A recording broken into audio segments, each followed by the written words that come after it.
이번에는 글로벌 특파원 리포트 시간입니다. 미국 현지의 생생한 분위기, 한국경제TV의 신인규 특파원과 알아보겠습니다. 자, 오늘 미국 증시 3거래일 연속 하락세를 이어갔습니다. 어떤 흐름들이 있었는지 전반적인 흐름들 짚어주시죠. 네, 미국 경제에는 좋은 뉴스가 증시에는 나쁜 뉴스가 되기도 하는데요. 오늘이 그랬습니다. 개장 초반 상승했었던 시장에 큰 변곡점이 생긴 것은 현지 시간으로 오후 10시부터였습니다. 이때 이 미국의 고용 이직 보고서, 졸트 보고서와 8월 컨퍼런스 보드 12 소비자 신뢰지수가 발표가 됐었죠. 미국의 고용과 소비자 심리를 판단할 수 있는 지표가 나온 건데 모두 예상보다 좋았습니다. 오늘 월가 투자자들은 지난 7월 한 달 동안에 미국의 1,123만 개의 일자리가 추가로 열렸고 현재와 미래의 경기를 판단하는 소비자들의 심리도 8월 들어서 기대보다 더 빠르게 개선되고 있다는 점 역시 확인했습니다. 기대보다도 미국의 경제 상황이 좋다는 것이 확인된 뒤 미국 10년물 국채 수익률 한때 연 3.14%선 넘어서기도 했습니다. 좋은 뉴스가 나쁜 뉴스가 된 데에는 배경이 있겠죠. 오늘 나온 이 좋은 경제 지표는 시장의 중앙은행이 한동안 긴축적인 통화 정책을 고수할 수 있다는 우려를 더해주는 요인이 될 수가 있겠습니다. 비유하자면 지금 연준은 미국이라는 환자가 가진 가장 큰 병이 인플레이션, 물가 문제다 이렇게 진단한 상황이라고 볼 수가 있겠는데요. 환자가 견딜 수 있을 만큼만 독한 약을 처방해야 하는 것이 연준의 지금 숙제가 됐는데 비유하자면 몸이 생각보다 좀 튼튼하다면 진단을 했을 때 몸이 생각보다 튼튼하다면 연준의 이 긴축 정책이라는 처방약 역시 그만큼 독해질 수도 있겠구나 하는 생각을 월가의 투자자들이 갖고 있다 이렇게 이해를 하시면 될 것 같습니다. 실제 통화 정책에 민감하게 반응하는 2년물 미국 국채 수익률이 오늘 연 3.46%까지 높아졌다는 점을 살펴보셔야겠습니다.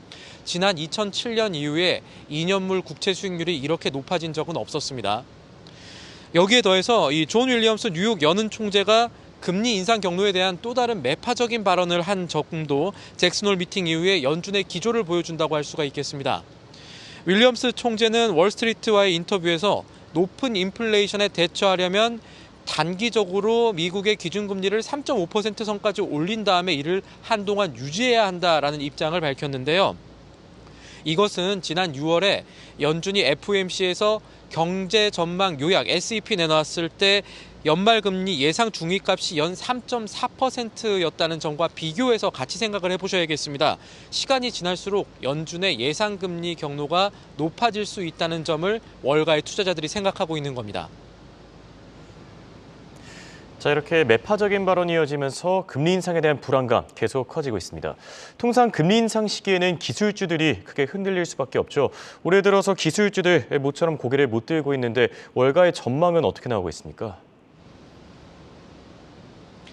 이 월가에서 어떤 소식들이 나오고 있는지 좀 살펴봐야겠습니다. 사실 월가에서는 말씀하셨던 대로 기술주들에 대한 심리가 좋지는 않다는 점이 곳곳에서 관측이 되고 있습니다.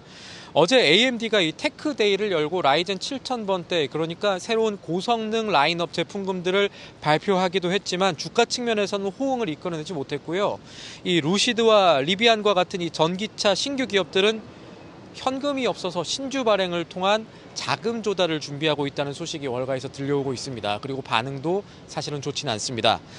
블룸버그 통신과 같은 매체들은 이들 기술주들의 이 자금 조달 과정에 대해 지금이 아니면 오히려 기회가 없을 수도 있다라는 비관적인 이야기도 하고 있습니다. 지금 안 좋지만 나중에 더 안 좋아질 수도 있다는 얘기입니다. 그만큼 특히 현재 수익 구조가 아닌 성장성으로 투자 심리를 견인해왔던 기술주들에게는 지금 환경이 그렇게 우호적이지 않다. 이런 것이 지금 시장의 중론이라고 보셔야겠고요. 앞서 설명드렸던 금리 환경을 보면 이 부분이 조금 더 두드러집니다. 이 웰스파고의 이 사미르 사마나 수석 전략가는 현재 상승 중인 10년물 국채 수익률과 비교하면 주식시장이 믿을 수 없을 정도로 비싸다라는 말을 남기기도 했거든요.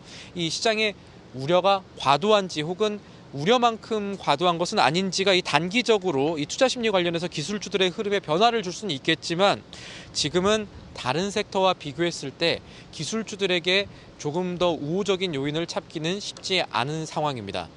지금까지 뉴욕에서 한국경제TV 신인규입니다.